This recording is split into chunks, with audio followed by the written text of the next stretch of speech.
আমার একটাই অনুরোধ, আমি আপনার কাছে কিচ্ছু চাচ্ছি না, একটাই অনুরোধ, দেশে যে ঘটনা ঘটছে তার আপনারা যদি সঠিক সংবাদ দেন আমরা অনেক খুশি হব এবং আপনাদের জন্য দোয়া করব। এটাই আপনাদের কাছে একটাই রিকোয়েস্ট ভাই, প্লিজ। কালকের যে ধ্বংসাবশেষ এখানে ঘটেছে, সেই ধ্বংসাবশেষ থেকে আজও কোনো লাশ এখানে রয়েছে? এটা তো 100 এখানে এখনো লাশ আছে। আপনি কিভাবে নিশ্চিত? ভাই আমরা কালকে রাতকে প্রায় 12:30 পর্যন্ত এখানে অবস্থান করছিলাম, সেনাবাহিনী স্যাররা আপনাদের। এখন ভাই আপনারা আমি একটা কথা বলি, আজকে আমি বলতেছি শুরু হয়ে বলতেছি, কোন সময় সেনাবাহিনীরা এত বেশি ঘাট দেয়, কোন সময় যেটার ভিতরে কখন গড়বড় থাকে? আজকে সকাল মিনিমাম তখন 7টা থেকে 8টা, তখন আমরা ভিতরে গেছি আর দেখি একটা কাটা হাত, আরেক জায়গায় দেখলাম আপনার শরীরের নাড়িগুলি ওগুলা। পরে আমরা ভিতরে অবস্থান নিছি আর কিছু কয়টার দিকে গিয়েছিলেন? 7টা থেকে 8টা। তখন পরে কিছু বিএনসিসি ভাইয়েরা ছিল, তারা ওগুলা পলিথিনে করে নিয়ে গেছে, নিয়ে ওই ভিতরে রুমটা রেখে দিছে।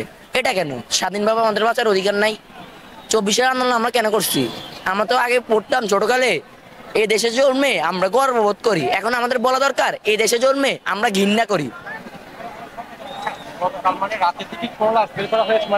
রাতে 2টার দিকে, 2টার আগে 12:30টার দিকে 4জন মা বলতেছিল ভাই আমার ছেলে, আরেকজন বাবা বলতেছিল ভাই প্লিজ আপনাদের আল্লাহর দোহাই আপনাদের কাছে হাত জোড় করছি আমার মেয়ে ভিতরে, আমাকে যেতে দেন, আমাকে যেতে দেন। সেনাবাহিনী স্যাররা তাদের জঘন্যভাবে কিছু কথা বলেছে এবং ধাক্কা দিয়ে বের করেছে, বলে আপনারা হাসপাতালে। ওরা বললো ভাই ঢাকা শহরে উত্তরে এমন কোনো হাসপাতাল পাব না, আমরা যেখানে গিয়েছি আমরা সব হাসপাতালে গেছি, আমরা ছেলের লাশটা না পেলে কি হয়েছে, আমাদের ছাই আছে ওই ছাইটা নিতে দেন। সেনাবাহিনী স্যাররা এটা বুঝে নাই, তারা আরো ওই মাদেরকে ধাক্কা দিয়ে বের করেছে। তারাও তো একজন মায়ের গর্ভে জন্মগ্রহণ করেছে। জি সত্য। কালকে আবার প্রিন্সিপাল স্যারকে, স্কুলের প্রিন্সিপাল স্যারকে বলা হয়েছে যতজন মারা গেছে এটা লিস্ট না দিতে, যদি এটা লিস্ট দেয় তাদের মারা হয়েছে। পরে আমরা এটা নিয়ে বিক্ষোভ করছি, আমাদের মধ্যে কয়জনকে সেনাবাহিনী ধরে মারছে। এটা কেন? 24-এর আন্দোলন আমরা কেন করছি? কি এই দেশে আমার মার খাওয়ার জন্য? 2022 শহীদ হয়েছে কেন? ওদের গায়ে হাত দিছে সেনাবাহিনী, এখন একটা পাওয়ার পাই গেছে। ওই গণ অভ্যুত্থান যখন হয়েছে আমরা তো বলছিলাম এই মুহূর্তে দরকার সেনাবাহিনী সরকার, তখন তারা আমাদের মাথার উপর উঠে গেছে, তাই তারা এখন বর্তমানে একটা অবস্থা করতেছে। তাদের কালকে বললাম স্যার আমরা একটু ভিতরে যাবো, ভিতরে যাতে না, আমরা একটা ভিডিও করছি, লাশের ভিডিও করছি, কেন আমাদের থাপ্পড় মারছে, এটা কেন? আপনার আইনগত ভাবে নিয়ম হচ্ছে কোনো মহিলার গায়ে কোনো পুরুষ বা কোনো সরকারি কর্মকর্তা হাত দিতে পারে না। সে জায়গায় কালকে কিভাবে, আজকে সকালে কিভাবে পুলিশ এবং সেনাবাহিনী আমাদের এই কলেজে পড়া বন্ধুর উপর হাত দিল? কিভাবে হাত দিল? আজকে এই কলেজের ইন্টার সেকেন্ড ইয়ারের যে পরীক্ষা ছিল ওই পরীক্ষার্থীর মেয়েদের উপরে সেনাবাহিনী হাত দিছে, পুলিশে হাত দিছে, এটা কেন? আচ্ছা আপনি আরেকটি কথা বলেছিলেন, সেটা হচ্ছে এখনো লাশ রয়েছে, সেটি কিভাবে নিশ্চিত? লাশ বলতে আর কি কাটা হাত কাটা মাথা এখনো রয়েছে। যদি এখনো না থাকতো তারা এখনো কেন এখানে দাঁড়িয়ে আছে? এখনো কেন সিকিউরিটি হিসেবে তারা এখানে দাঁড়িয়ে আছে? আমাদের ভিতরে ঢুকতে দেখ, আমরা দেখি কিছু কিছু গার্ডিয়ান আজকে বিকেলেও আসছে যে আমরা দেখতে চাই আমাদের সন্তান যে মারা গেছে, আমরা দেখতে চাই ওখানে কি আছে, আমরা দেখতে চাই। তারা কেন ঢুকতে ইচ্ছে না? মানে এটার ভিতরে কিছু গড়বড় আছে, এটা গড়বড় আছে, এটা আমরা নিশ্চিত ভাবে বলতে পারি। লাশের সংখ্যা নিয়ে আমাদের জানা মতে কালকে এই ঘটনাটা ঘটছে 1টা 4 মিনিটে, যখন মিনিমাম 1টা 8 থেকে 10, তখনই আমার সামনে 30টা লাশ বের করছে। 30টা লাশ। আপনার একটা ক্লাসে যদি 30টা করে, একটা সেকশনে নিশ্চিত একটা সেকশনে যদি 30টা করে হয়, এবার হিসাব করেন না আপনার এখানে 2 থেকে 8 পর্যন্ত শিক্ষার্থীরা ছিল, এবার হিসাব করেন।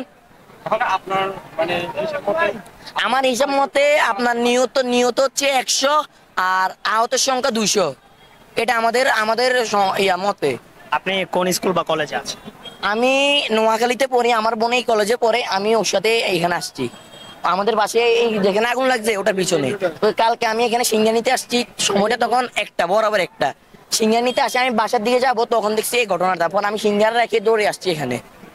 আমার একটা ছোট্ট প্রশ্ন করলো, এখানে যে তোমার ছোট বোন পড়ে, বড় বোন ইন্টার সেকেন্ড ইয়ারে পড়ে।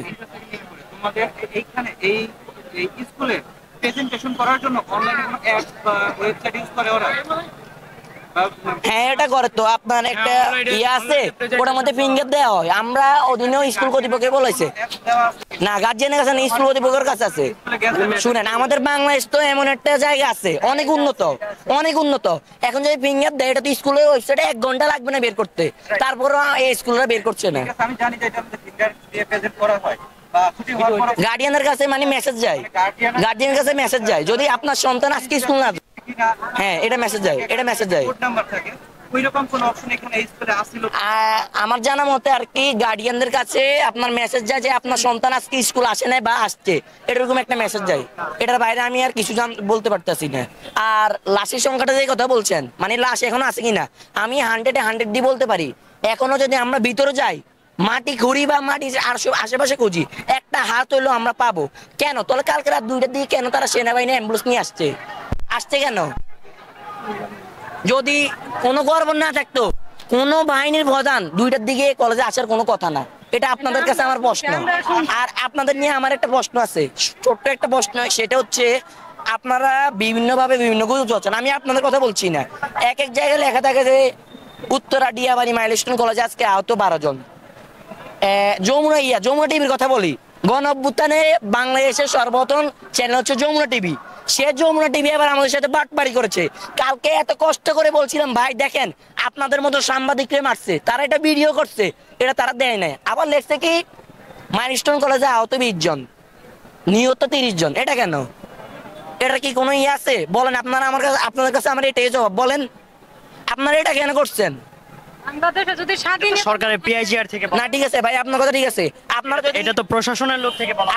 আপনারা যদি এইভাবে করেন, আমরা সাধারণ মানুষ আপনাদের উপর থেকে বিশ্বাস উঠে যাবে, যেরকম সেনাবাহিনীর উপর থেকে আমাদের আপনারা যেমন ভিতরে যেতে পারেননি কাল, আমরা তো যেতে পারিনি। সরকারের পক্ষ থেকে যেটা বলা হবে বা প্রশাসনের লোক থেকে যেটা আমাদেরকে তথ্য দেওয়া হবে, সেটাই তো আমরা প্রচার করতে আচ্ছা, বাধ্য। সরকার যদি স্বৈরাচার হয় তাহলে যদি আপনাদের এই কথা বলে, আপনাকে আমরা যাহাই দেখি তাহাই দেখাই, ঠিক আছে আপনার কথা ঠিক আছে। সেই ক্ষেত্রে তখন আপনি কি বলবেন? কালকে ওনারা যে একটা অবস্থা করছে, মানে আপনাদের কিছু অনেককে ঢুকতে দেয় নাই, এটা পক্ষে আমি আছি, ঠিক আছে যদি আমাদেরকে ঢোকার ব্যবস্থা করে দিতে পারো। ঠিক আছে। আমরা আপনাদের কালকে পক্ষে ছিলাম আমাদেরকে তো দিচ্ছে না ভিতরে। না, ঠিক আছে আমরা কালকে আপনার পক্ষে ছিলাম। আজকেও দেখছি যে আপনাদের মতন কিছু মানুষকে সেনাবাহিনী পুলিশটা মারছিল, আমরা তখনও আপনাদের পক্ষে ছিলাম, আমরা তখন এটার বিরোধিতা করছি। আমরা আমাদের পক্ষ থেকে যথেষ্ট চেষ্টা করছি যে আপনারা আপনাদের সংবাদটা পুরো দেশে প্রচার করুন।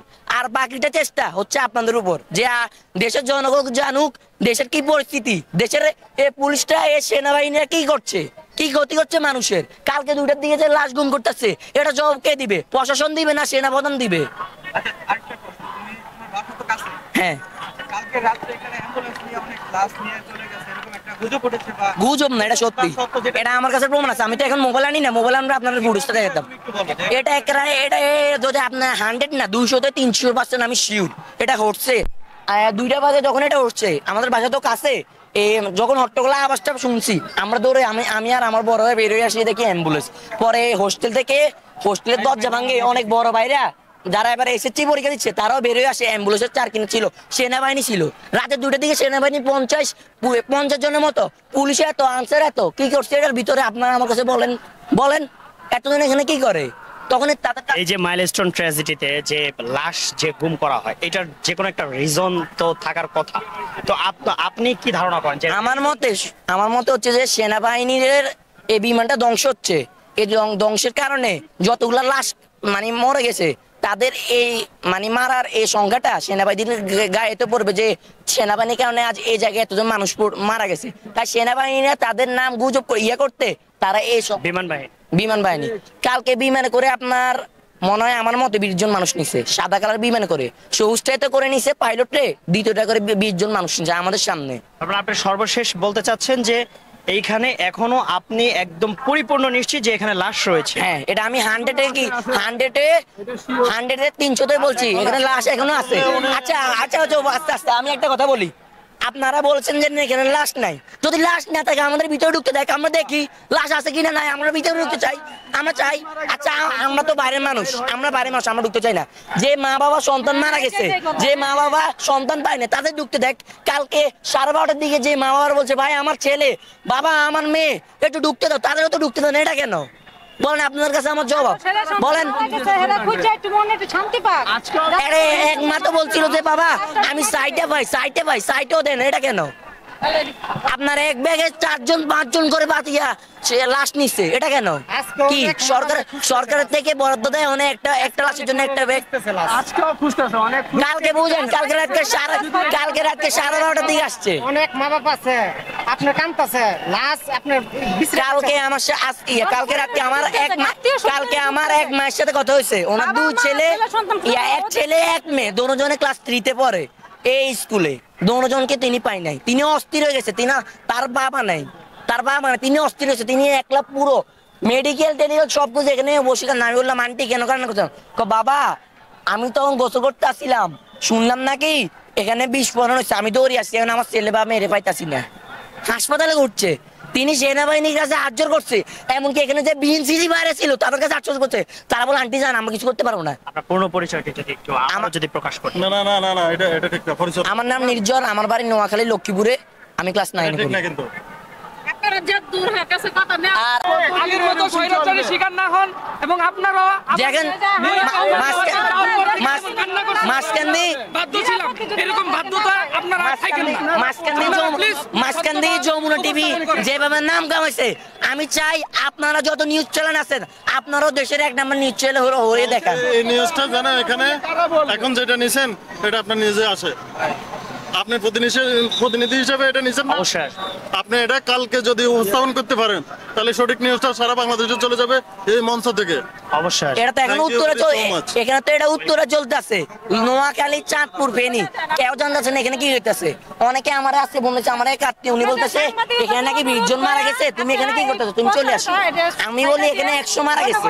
সুযোগ করে দেন আর যার যে সুপ্রিয় দর্শক, একটি স্টুডেন্টের কাছ থেকে আমরা পূর্ণ বিষয়টি যেটি জানতে পেরেছি সেটি হচ্ছে যে সেই শিক্ষার্থীর দাবি এখনো পর্যন্ত লাশ রয়েছে বলে মাইলস্টোনের ভিতরেই, সেই বিষয়টি তারা তুলে ধরার চেষ্টা করেছে এবং এই শিক্ষার্থী যিনি নোয়াখালীর অঞ্চল থেকে সুদূর অঞ্চল থেকে আসা সেই নোয়াখালীর শিক্ষার্থী উনি বলেছেন যে এখনো আমি গ্যারান্টি দিয়ে বলতে পারি যে মাইলস্টোনের ভিতরে এখনো লাশ রয়েছে, আর সেই লাশের খবর, হতাহতের খবর, সকল কিছু পূর্ণভাবে আপনাদের সামনে উপস্থাপন করতে আমি সাথে রয়েছে, আপনাদের সাথে থাকবেন আপনারাও।